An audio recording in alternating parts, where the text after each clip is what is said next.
Your voice, your opinion, your community. Fact TV, free speech, protected.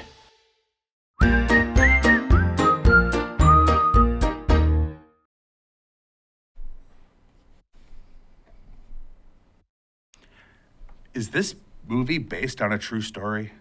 Seriously? Voodoo is real? And so people should be afraid? All this and more on Gory Storytime. Warning. Gory Storytime is a horror movie review show by a son and his dad who thought that letting his 5-year-old watch scary movies was acceptable. If you are offended by horror or talk about blood and gore by a child, or if you don't want horror movies from the 60s through today spoiled, then there is a remote stuck in your couch cushion next to potato chip crumbs. Use it. And of course, parental discretion is advised. Why? You didn't use any. Shut up and start the show.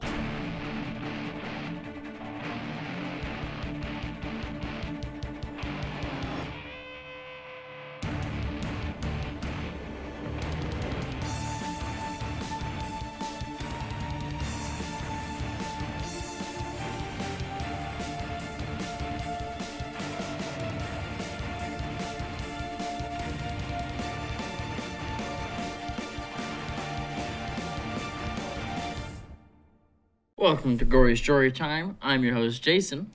I am his father and his co-host, Craig, and this is the show where we love to review horror movies. Absolutely. But before we get into the show, I should probably answer those questions that led into this episode.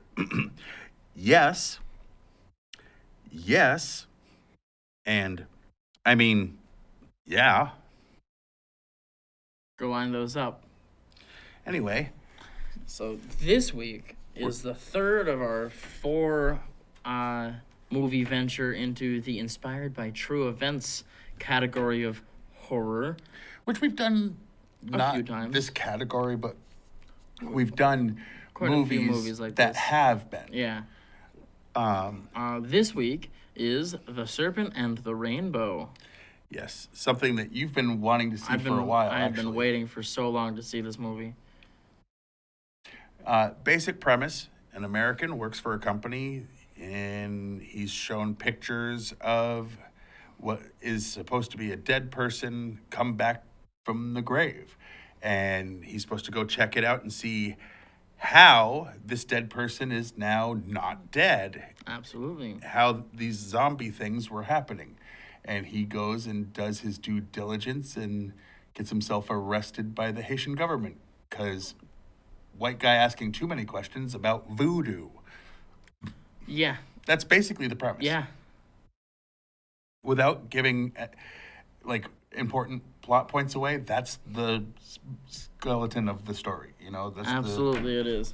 If you can find a way before we go into the depths of this movie. Or if you've already seen it, then you could go ahead and just watch. Right. Because I hate the idea that, why do we turn people away? Even if you haven't seen this, listen to us and then go see it. Because even if we spoil it, the movie's old enough. If you were going to watch it, you should have done by now. You have a eyelash right there. There we go. Yeah. Good thing they have high-def cameras so that they can see that. Before we get too far into it, why don't we show people that trailer? Roll that trailer.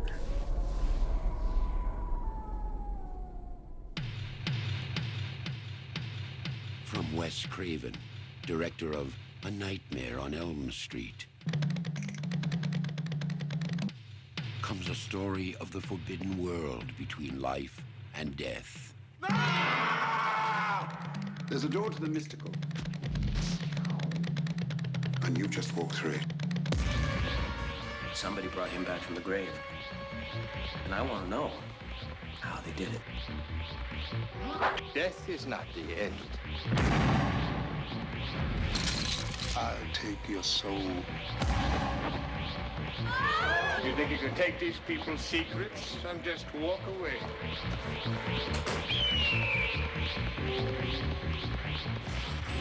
In the shadows of the imagination lies the ultimate nightmare. Don't let them bury me. I'm not dead. The Serpent and the Rainbow.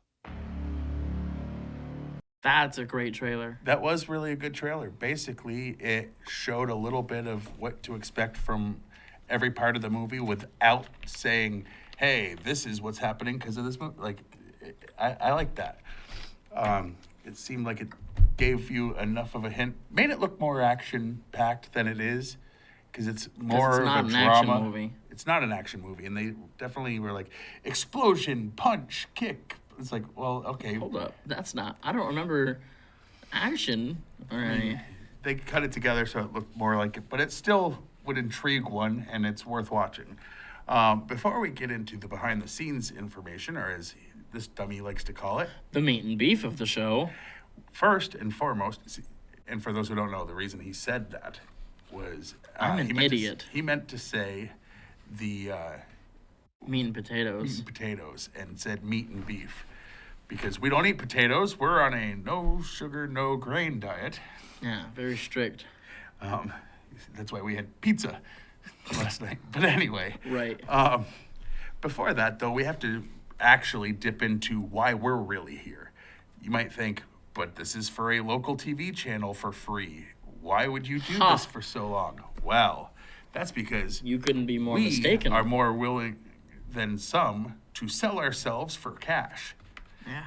And this week, the products that we are being paid Pimped to out pimp, for, yes, are, and by the way, these are actual products that really exist and can be purchased in stores, etc. Right. Gory Story Time is brought to you by Craven Snack Cakes, the delicious new snack cake brand that feeds your belly and your fear. Try all of our delicious varieties. Do you enjoy ladyfingers? Well, try Craven's Freddy Fingers. Or maybe you want fruit filling. Then enjoy The Hills Have Pies. Other options include the Last Ho-Hos on the left and the Pecans under Eclairs. Best of all, our cakes have delicious scream filling. That's Craven Snack Cakes. The people under the stairs, the pecans under eclairs, that's good. Oh, I didn't that's even... good. I was confused and trying to understand that without asking it on the air. All right. I knew. I saw that. Did anyone else miss, or did anyone miss that because look the on his camera face? was on you. Okay. Because you were reading, so well, yes, I did me. miss it. Gory Story, oh no, and by my first voodoo set from GST Toys.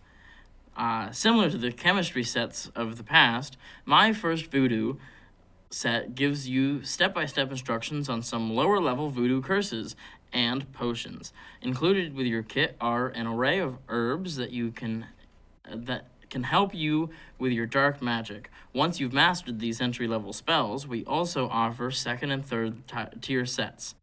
My first voodoo set, because your enemies deserve whatever you choose to do with them. Absolutely. Now, let's get into the behind-the-scenes information, or meat and beef of the show, right? Let's see. I go first, right? Yeah. The actual investigations and findings of Wade Davis upon the... AKA Deadpool. No. Upon which the character Dennis Allen is based, didn't amount to much. Davis's research was mostly dismissed by his peers, while the drug tetrodotoxin. Yep.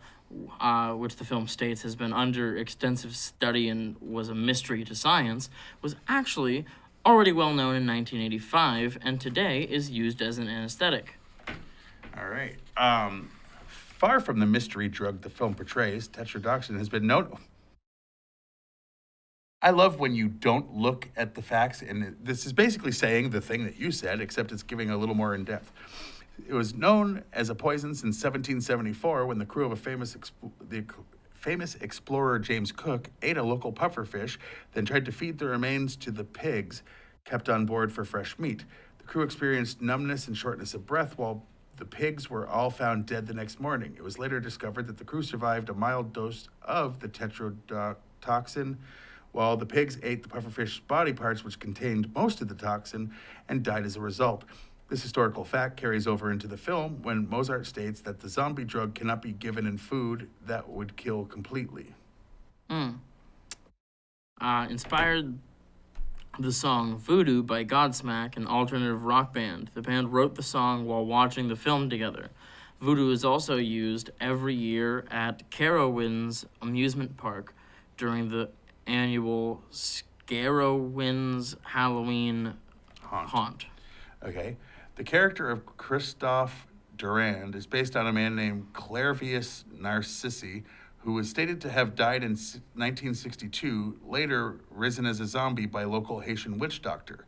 He was found to have been poisoned by a paste drug called datura, which caused memory loss and forced to work as a slave on a sugar plantation. He escaped 16 years later after his captors had all themselves died and had apparently been weaned off the drug by eating salty foods containing bromide, which counteracted the poison. Oh, wow. The film had a budget of $7 million. It ended up being a moderate success at the box office, earning over $19 million. The film was released 3 years after the novel of the same name, which the film was based on. The film is director Wes Craven's 8th horror movie. The film's cast includes one Oscar nominee, Paul Winfield. Okay. This film is Bill Pullman's first horror film. Pullman's 3 horror films that followed are Brain Dead, Lake Placid, and The Grudge, respectively. And you just gave me the same thing as you had last, so I'm just going to skip to the next one that's yours. This was Wes Craven. This is the first Wes Craven directed film that Zakes Moquet had starred in. The second is Vampire in Brooklyn from 1995. Oh, damn. Oh, okay. This is the first Wes Craven directed. What the heck? Yeah. Why would you do that? Oh, I'm sorry. You see how you gave you this and me the exact same thing? Well, I had to skip it so I didn't repeat you. All right, well, then I'm just going to read my next one after that then, Well, because that's I'm not dumb. going out of order.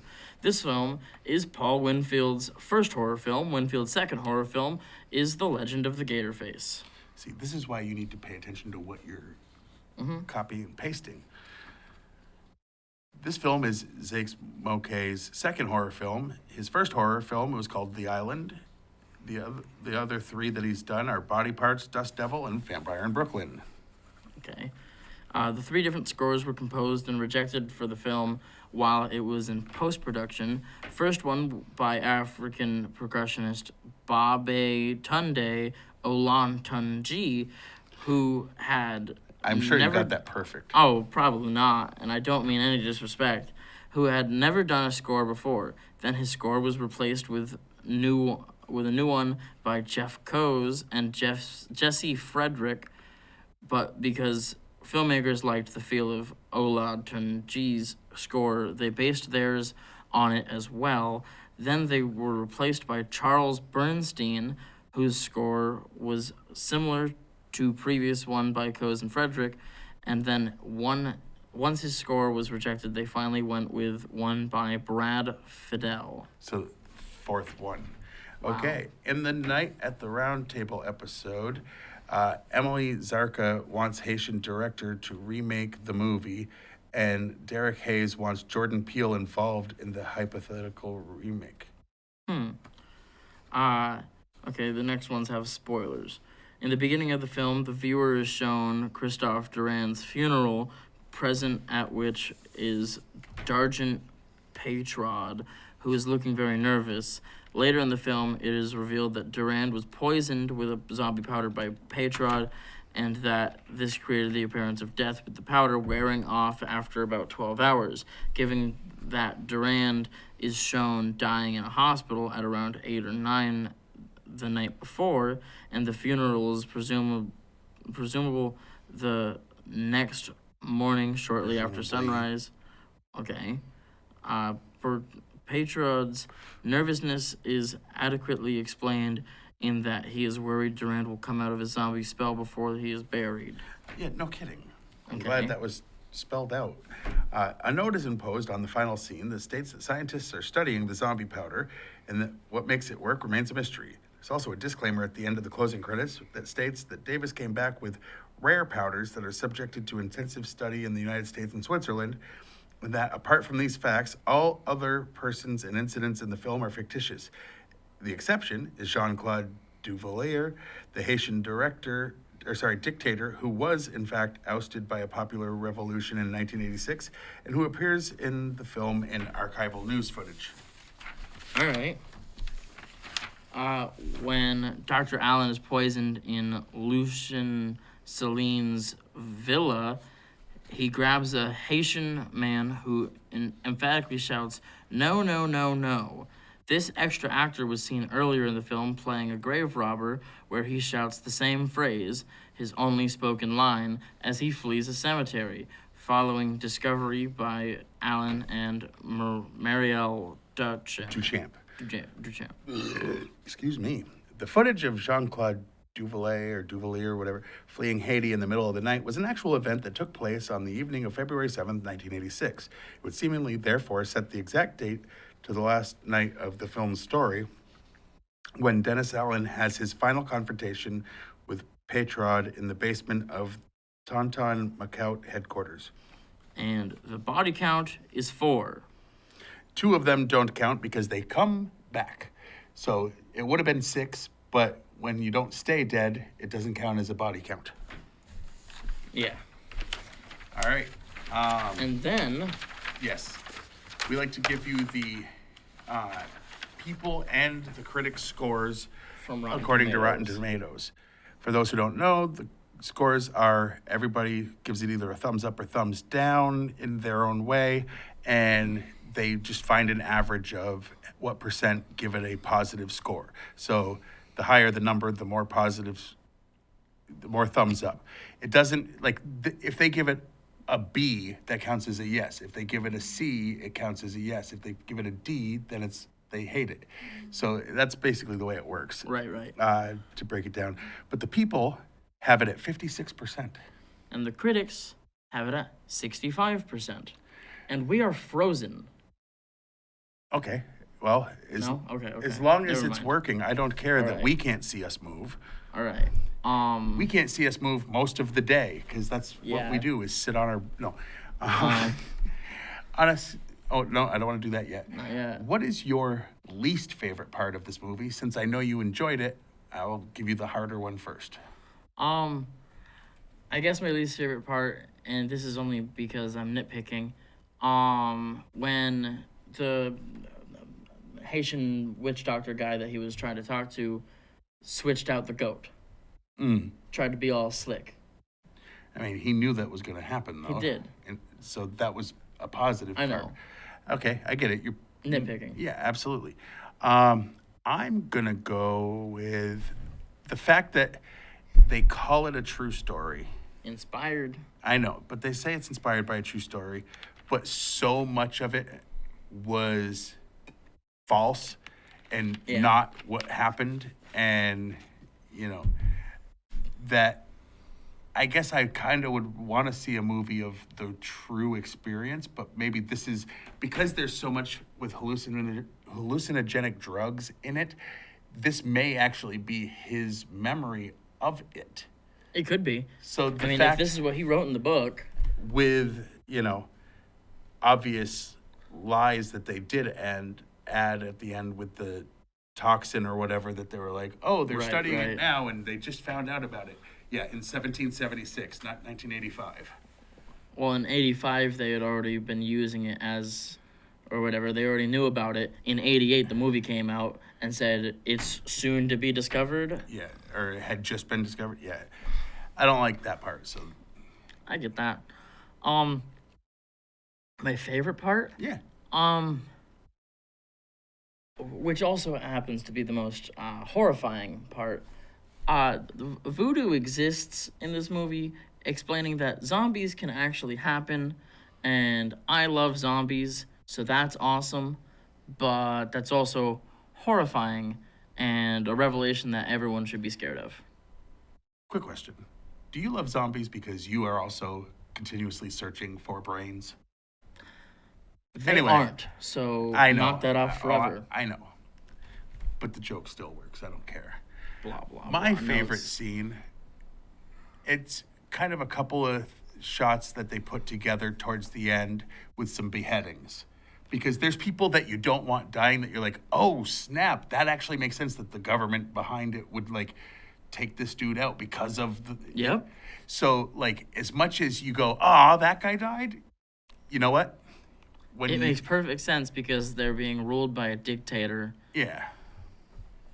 And he keeps intervening to make sure that the wrong things happen and not the right things Pretty much. happen. Right. And he's like all voodoo-y. He is all voodoo-y. And he's one of those, I know I've seen him in 100 other things.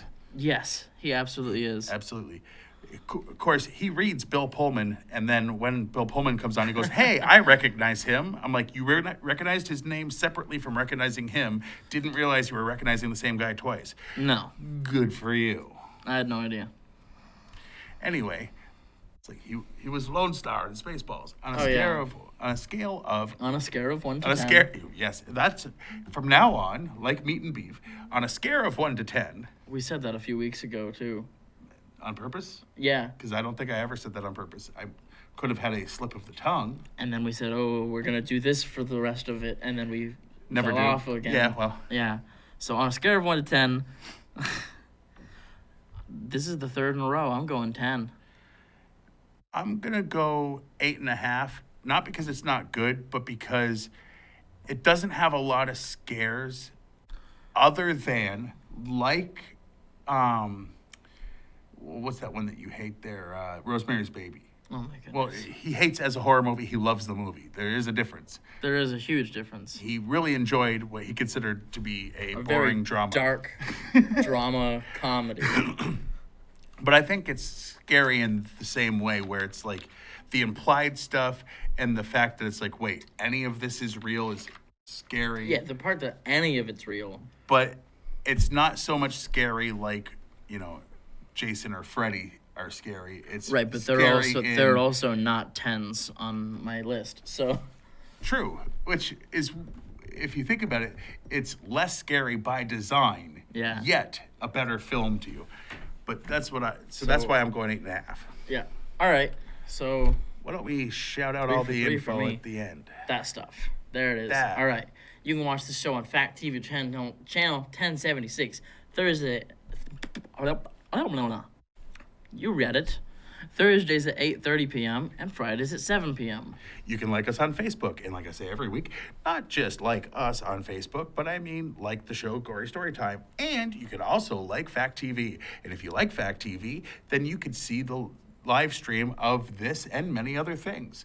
And if you're not, and you're watching this at another time, because I'm not going to like separate our fan into groups. Right. The balls to say we have a fan. Your mom has watched maybe 5 episodes total, and she was on she's 4. Been on 4, and those aren't the ones she watched. Those weren't horror movies. They were scary to have to watch, but they weren't horror. You can go to www.factate.com, watch back episodes of this, a bunch of other stuff that they do, stuff. I forgot the words I was going to look for, but they have everything that they do up there. And you can also, it says Twitter next, but I'm going to go with, you also can check out my YouTube page. I don't make any money off it. I don't have it set up for that because I like to have things that cuss. So if you want to hear my opinions on politics, they're on there. If you want to hear music videos, they're on there. Except for one music video, which was censored out of everything that's up there, nothing is bleeped. If you want to hear us talk bad about... You're not helping me make any money because I'm not making any. If you want to hear us talk bad about celebrities a couple of times, that's there. Yeah, we get it into the weeds on the other show, but that's another thing altogether. Absolutely. But now you can talk about... You can follow us on Twitter. Neither of us talk about the show. I'm at Jiggly Firm Brain. Where he just quotes me out of context usually, but not always. And I'm at Craig Jakes, all one word, all lowercase, and I don't talk about the show. I, don't tweet that regularly. Nope. I do. Yeah, because I have a lot to say, and he's like, people need to hear that you said this dumb thing. Absolutely. So, until next time, I'm your host, Jason. I'm actually the host because it was my damn idea, but I'll pretend I'm his co-host and Father Craig. And sweet dreams. Sweet dreams.